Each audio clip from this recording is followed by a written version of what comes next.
우리가 성경을 보실 때에 이 성경에 우리가 문장 전체를 이렇게 성경을 보고 해석을 하고 이해를 하려고 하는 노력을 우리가 하셔야 됩니다. 우리나라에 이제 한글이 우리 세종대왕이 한글을 만들고 또 이제 백성들에게 한글을 이렇게 보급했잖아요. 근데 이제 이 한글에 띄어쓰기가 이게 예전에 이제 우리 조선시대는 조상들은 한글을 그냥 다 띄어쓰기 없이 이어서 쭉 이렇게 쓰는 글씨였어요. 근데 미국의 선교사님들이 오셔가지고 한글의 띄어쓰기를 문법을 만들었어요. 참 대단한 거죠. 성경을 가르치고 또 성경을 전달하려고 하니까 이게 한글이 띄어쓰기가 없는 한글을 이해하기가 어렵고 또 많은 오해의 소지가 있기 때문에 선교사님들이 우리의 문법에 띄어쓰기라고 하는 문법을 미국 선교사님이 와서 우리 한글을 만들었다고 그래요. 이렇게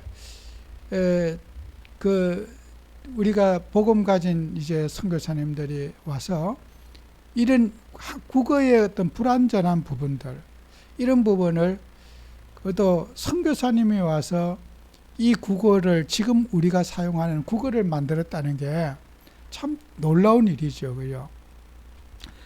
우리가 지금까지 지구에서 나온 언어 가운데 규칙 동사로 되어져 있는 언어는 헬라어뿐이 없어요. 정확무하게 되어져 있고 히브리어도 여러분이 1.1획도 틀림이 없다는 말씀 들어봤죠. 히브리어에는 모음 자음이 있어서 점이 어디 붙느냐에 따라서 뜻이 달라지는 그런 그 부호들이 규칙적으로 되어져 있어요. 그래서 하나님께서 이 시대에 헬라어라고 하는 언어를 완전한 언어를 주셔가지고 여기에다가 성경을 기록하게 했다는 거예요. 이게 최고의 복인 거예요. 예수님이 오셔가지고 헬라 언어에다가 성경의 말씀을 예수님의 말씀을 담아줬다는 것이 최고의 복인 거예요. 만약에 한글에다가 성경을 담아주셨다고 한다면 상당히 오해의 소지가 많았을 거예요. 그런데 완전한 언어, 지금 이제 우리가 영어, 독일어, 프랑스, 스페인어, 포르투갈어 여러 언어들의 모든 라틴어 계열의 조상이 헬라어예요. 그 헬라어에서 이제 각 나라로 가면서 독일어로 가면서 이제 불규칙 동사들이 자꾸 생겨나고 영어가 어려운 것은 후에 이제 만들어진 언어이기 때문에 이제 영어가 복잡해요. 불규칙한 것도 많고 불규칙한 발음도 많고 그래요. 그러니까 우리가 성경을 이렇게 보면서 성경을 문장 전체로 예수님이 시대에도 성경에 이게 장절이 없었어요. 예를 들어서 고린도 전서, 후서 한 권의 책이었고 장절이 없이 그대로 한 통으로 한 권의 서신서로 이렇게 했는데 후대에 이제 학자들이 보기 좋게 하고 읽기 좋게 장과 절을 나누었어요. 이 장절을 나눈 것이 오래되지 않았어요.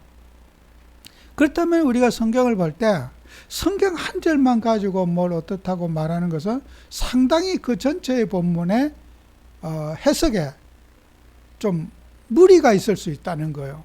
그래서 여러분이 성경을 적어도 한 장은 그 안에서 좀 전후좌우를 보셔야 될 것 같아요. 우리가 전체를 다 볼 수는 없겠지만은 그러나 우리가 요 나눠진 또 이렇게 장절을 또 적당하게 학자들이 나눴어요. 어떨 때는 30짤 부근에서 이렇게 나누고 이렇게 해서 장절을 잘 읽기 좋게 문맥에 맞춰서 학자들이 심사숙고해서 이제 이 장절을 나누어 놨어요. 우리가 보는 성경을. 그러면은 제가 오늘 여러분 말씀드리고 싶은 것은 우리가 이제 마태복음 16장을 우리가 잘 알고 있는 본문이잖아요. 그러면은 우리가 마태복음 16장 13절에서 우리가 20절까지 본문을 늘 읽고 또 그리스도를 설명하고 우리가 들었단 말이에요. 그러면은 그 본문에서 조금 전후 좌우를 보시면 어떨까? 거기 마태복음 16장 13절 20절의 그 본문에만 머물지 말고 그 20절 이후의 본문을 우리가 연결을 시키면은 훨씬 더 이 성경이 더 이렇게 은혜롭고 성경적으로 해석이 원만하게 해석이 가능해져요. 그래서 우리는 한마디 16장 16절만 주는 그리스도에 살아계신 하나님만 요 하나만 딱 꼬집어내 갖고 막 구호처럼 하기보다는 앞과 뒤를 보시면은 이 그리스도의 해석이 이렇게 돼야지 원만한 해석이구나.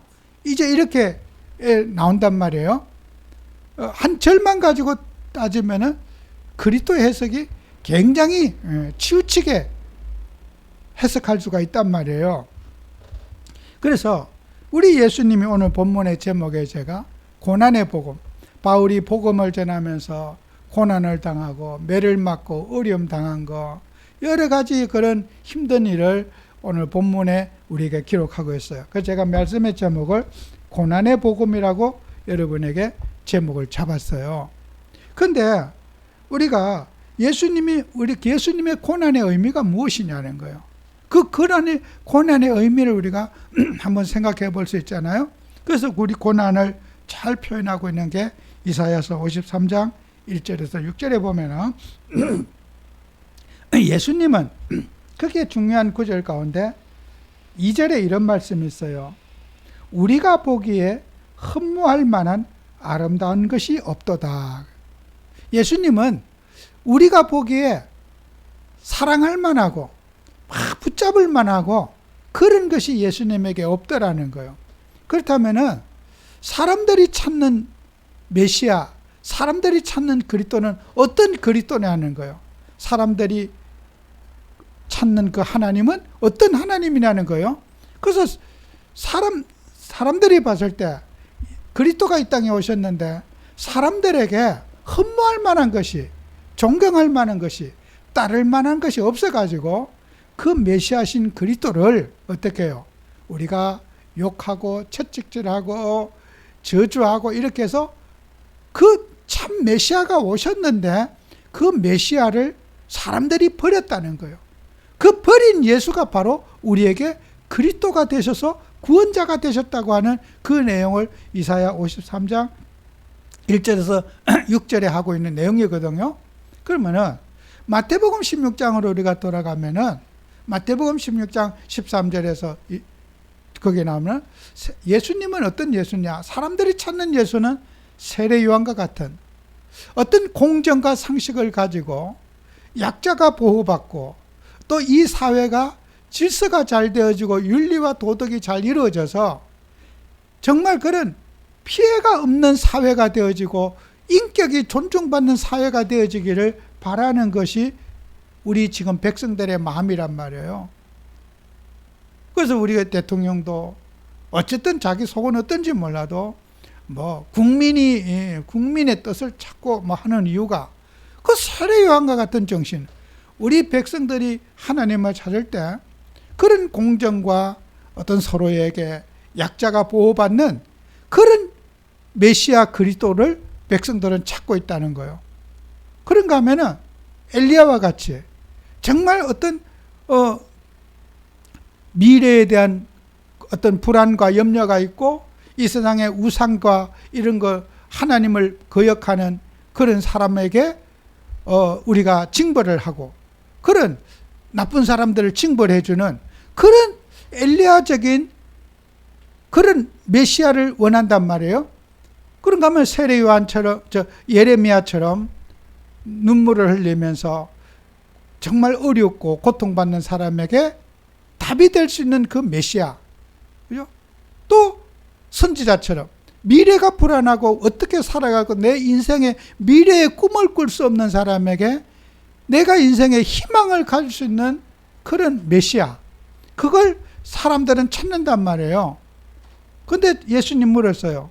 베드로에게 너는 어떤 메시아를 원하느냐, 그리스도를 원하느냐 물었더니, 나를 누구라고 하느냐 물었더니 주는 그리스도시요 살아계신 하나님의 아들이시라고 했어요.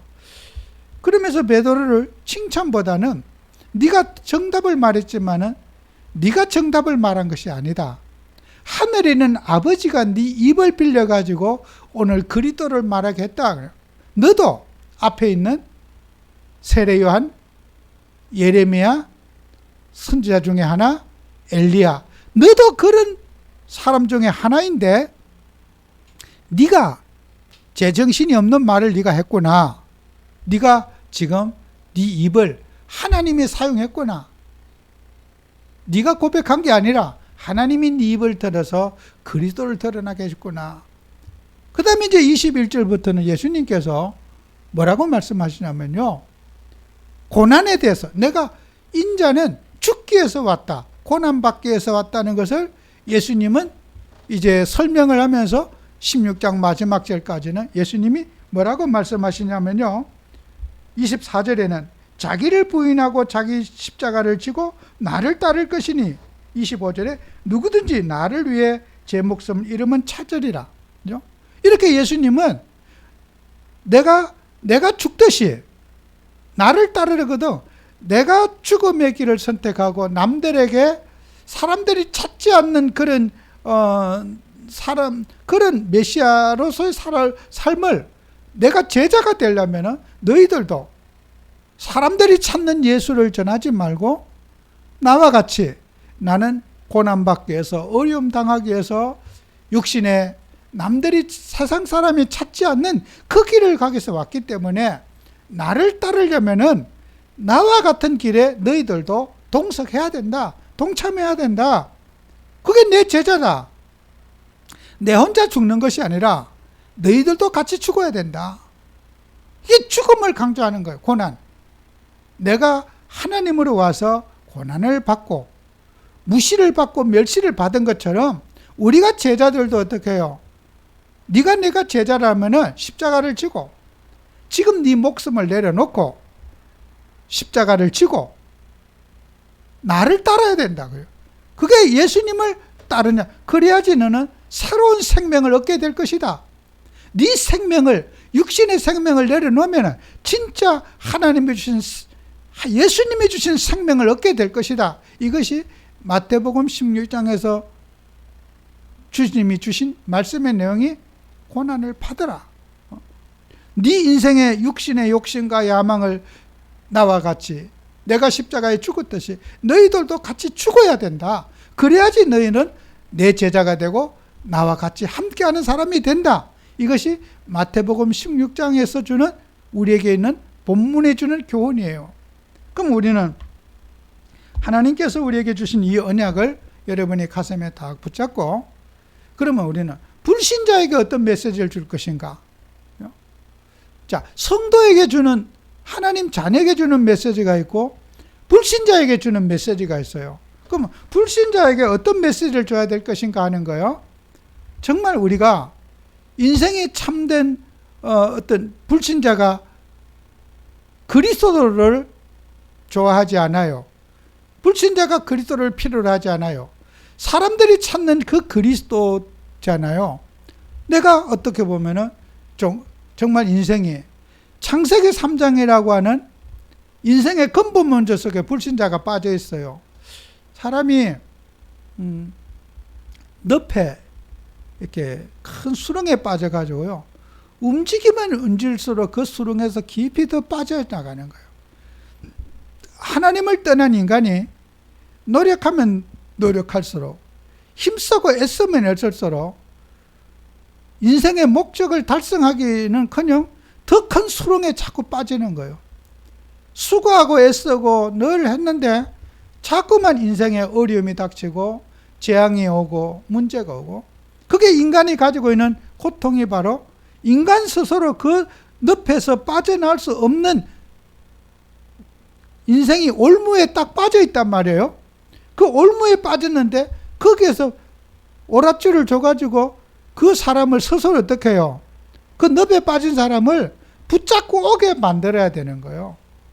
지금 늪에 빠져서 그 허적거리면서 못 나오는 사람에게 이제 우리는 구원의 밧줄을 그들에게 줘야 되는 거예요.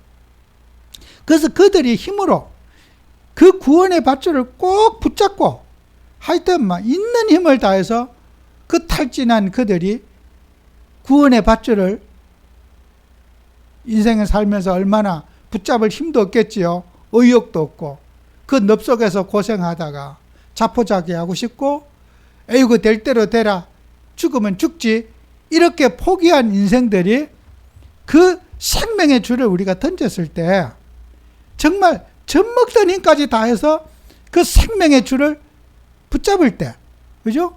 그걸 붙잡는 게 뭐예요? 예수 그랬던 거예요. 그래서 우리는 불신자들이 예수님을 붙잡을 때 붙잡을 힘이 없어요.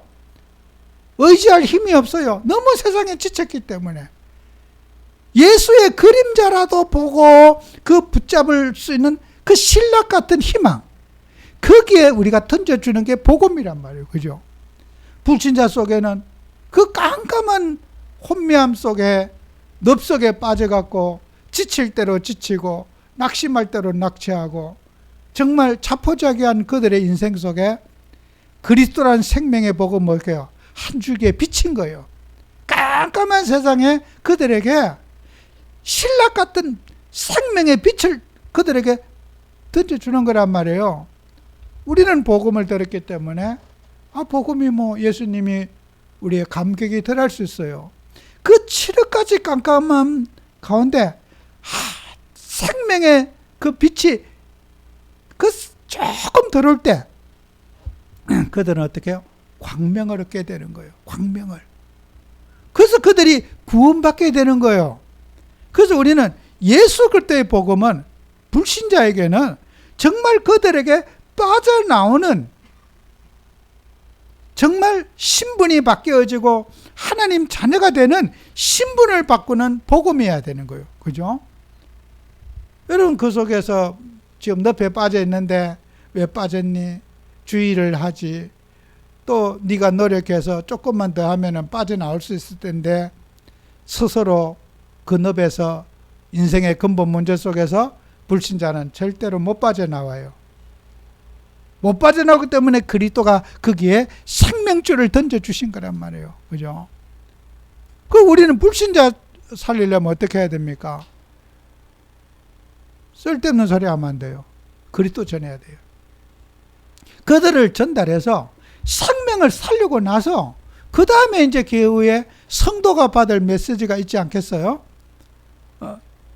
어떤 우리가 인격적인 거, 삶 그런 거 좀 가정이 어렵고 힘든데 좀 주의하고 참고 그렇게 했으면은 당신이 그런 휘말리지 않았을 텐데 여러 가지 우리가 인간의 말로서 권면하고 있고 교육적인 부분도 있잖아요. 죽은 자에게는 교육해도 교육을 알아듣지 못해요. 교육은 아무에게나 하는 게 아니라 살아있는 사람에게 교육이 되는 거지 죽은 영혼에게는 교육이 되지 않단 말이에요. 불신자에게 우리가 흔히들 실수하는 게 있어요. 인간관계 하다 보면 뭐 그러면 됐고 이렇게 하면 좋겠다. 참 감동을 줄 수 있지요. 권면을 하고 가르치면은. 그러나 그것이 지나치면은 우리가 복음을 가리는 것이 돼요. 불신자에는 교육 대상이 아닌 구원 대상이에요. 그죠? 불신자는 훈계 대상이 아니라 구원 대상이라는 거예요. 불신자는 어떤 인격적으로 잘해주면은 그들이 살아나는 게 아니에요.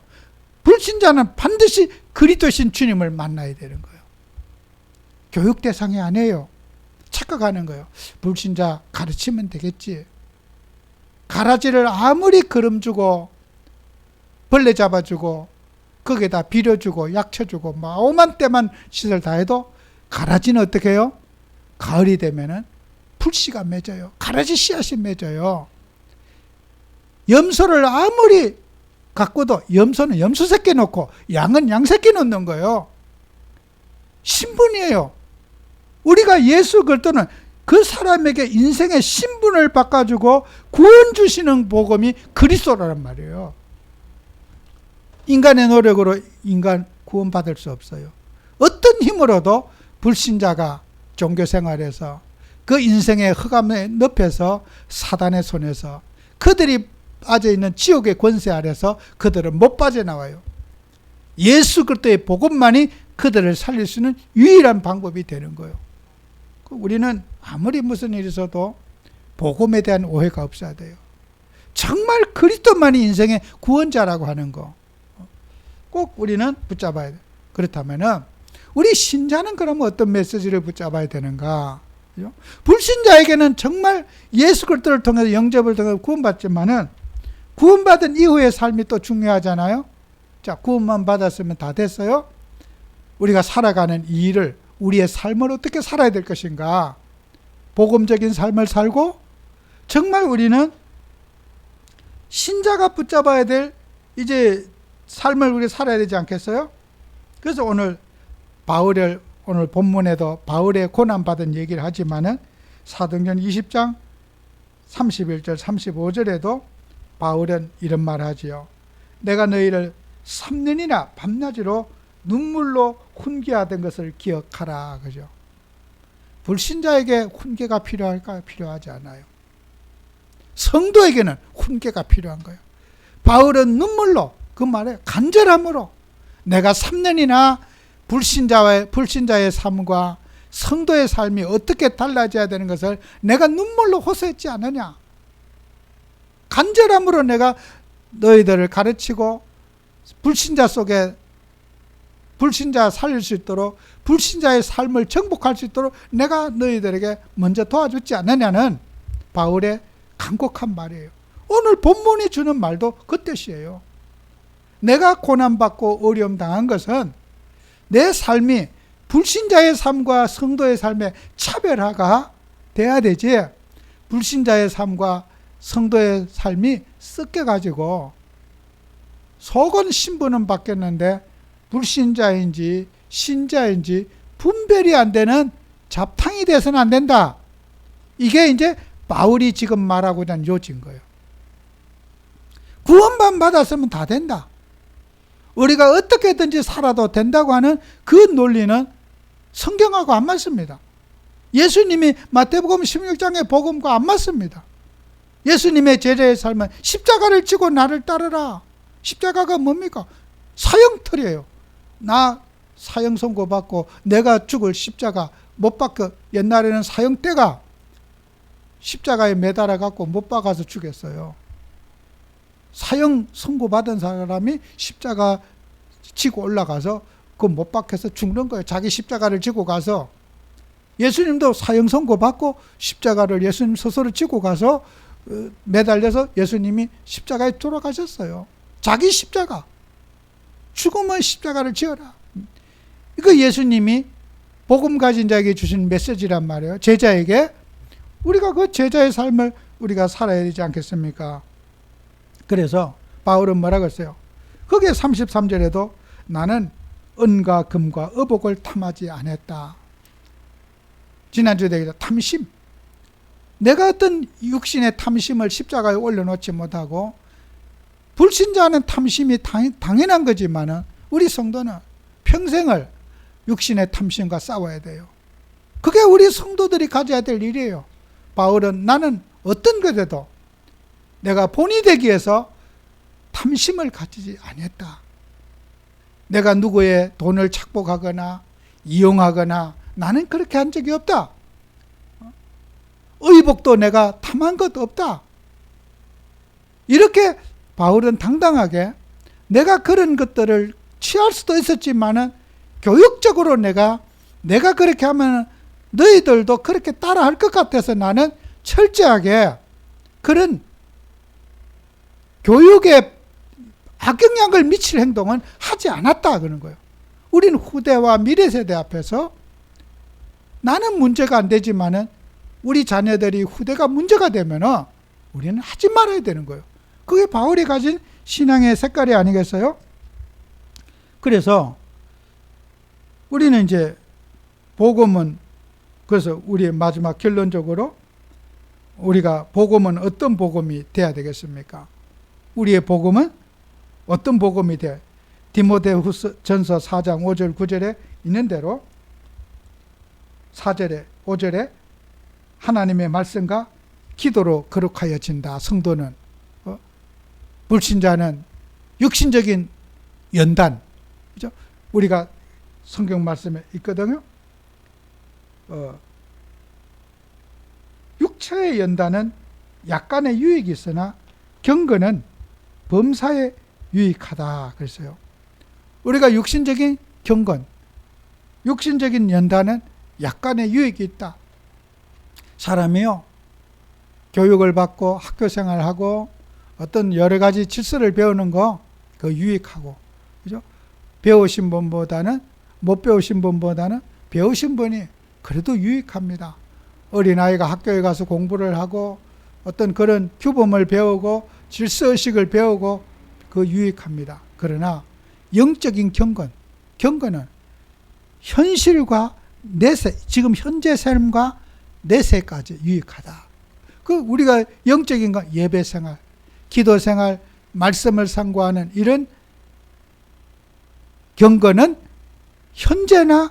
현재에도 유익하고 우리가 죽어서도 유익한 것이 영적인 생활이다. 그죠?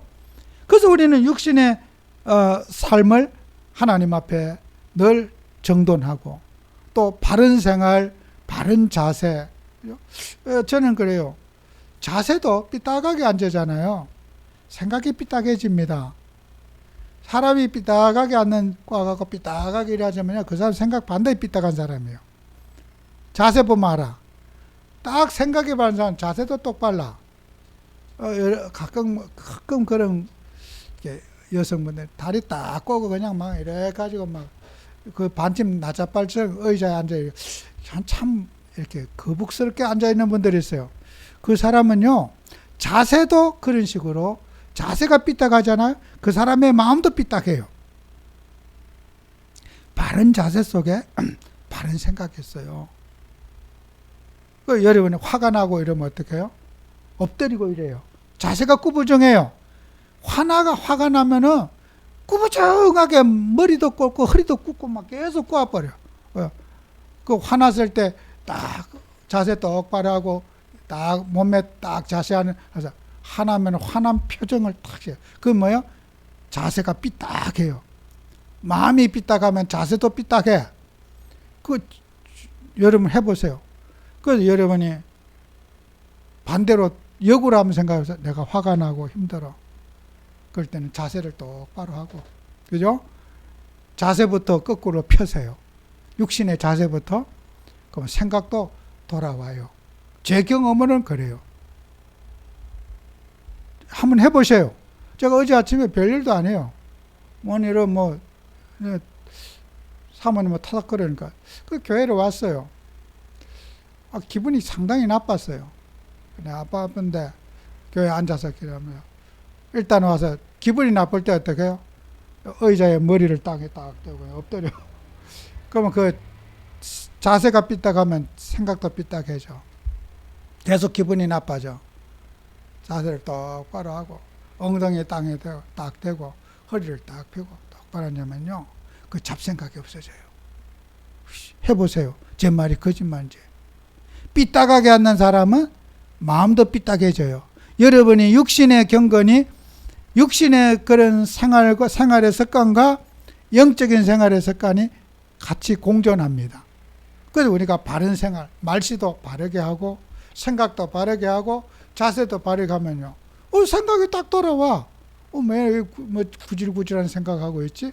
별로 중요하지도 않는데 그냥 딱 정리정돈이 되어져요. 여러분에게 육신과 영은 분리가 되지 않습니다. 제가 늘 강조하지만, 그래서 우리가 사람이 자세라든지 품행이나 이런 것은 영적 생활에 지대한 영향을 가집니다. 행동은 아무렇게 하면서 기도는 잘한다? 그거는 저는 믿어지지 않아요. 기도의 삶이 잘 된다는 것은 그 사람은 삶이 바르다는 거예요. 그러니까 우리가 육신의 경건과 영적인 경건은 같이 가요. 꼭 기억하셔야 돼요. 그래서 우리가 교육하고 가르치고 우리 어린아이들에게 해주는 거 굉장히 중요한 거예요. 그래서 우리는 하나님을 하면서 정말 우리는 그런 육체의 연단도 우리에게는 정말 살아가면서 너무너무 필요한 거예요. 꼭 우리는 기억해서 우리는 그리스도의 증인으로서 제자의 삶을 사는 그런 우리가 되도록 항상 균형 잡힌 복음을 전해야 될 거다. 그죠? 또 누가 봐도 참 교회가 멋있고 맞다. 또 우리가 적용하기 좋다. 학교 공부나 학교에 다니는 우리 아이나 교회에 와서 적응이 잘 되겠구나. 이런 사회와 함께하고 공동체와 함께하는 그런 복음이어야지 이 복음이 후대에게 잘 전달되지 않겠습니까? 교회는 맞는데 밖에 나가면 안 맞는다. 학교하고 안 맞는다. 그러면 학교 다닐 필요 없다. 우리 애들은 대안학교나 보내고 뭐 교인들끼리 어디 모이는 그런 학교나 보내자. 그거 틀린 거예요. 지금 많은 기독교인들이 그 이상한 대안학교 만들어 갖고 무슨 통일교도 아니고 그런 데 가서 사회교육 안 시키는 거예요. 그게 얼마나 제가 가르쳐도 안 되더라고요. 그런 탈선된 기독교인들이 얼마나 많습니까? 멀쩡한 애들 학교를 안 보내요. 우리 아이 영적 문제 있다고. 아이 세상에 그런 막말이 어디 있어요. 내 사랑하는 자식에게. 학교가 안 받아주면 모르지만 학교가 안 받아주는 것도 아닌데 학교 안 보내고 그렇게 사는 것은 불건전한 겁니다. 우리는 꼭 밖에서도 바른 상담하시고 바른 교육하고 건전한 교회를 만들도록 우리는 항상 기도하고 또 우리가 힘쓰는 그런 우리 교회가 되어야 될 줄로 믿습니다. 기도합니다. 주님, 정말 우리는 예수님이 주신 이 말씀 가지고 우리는 말씀대로 살게 하시고 말씀을 기준으로 살아가시는 저희들이 되기를 원합니다. 오늘도 말씀에서 어긋난 모든 것들을 내려놓고 주님의 십자가를 지고 고난의 복음을 우리가 아멘으로 받아들이는 그런 신앙을 갖게 해 주옵소서. 예수님의 이름으로 기도합니다. 아멘.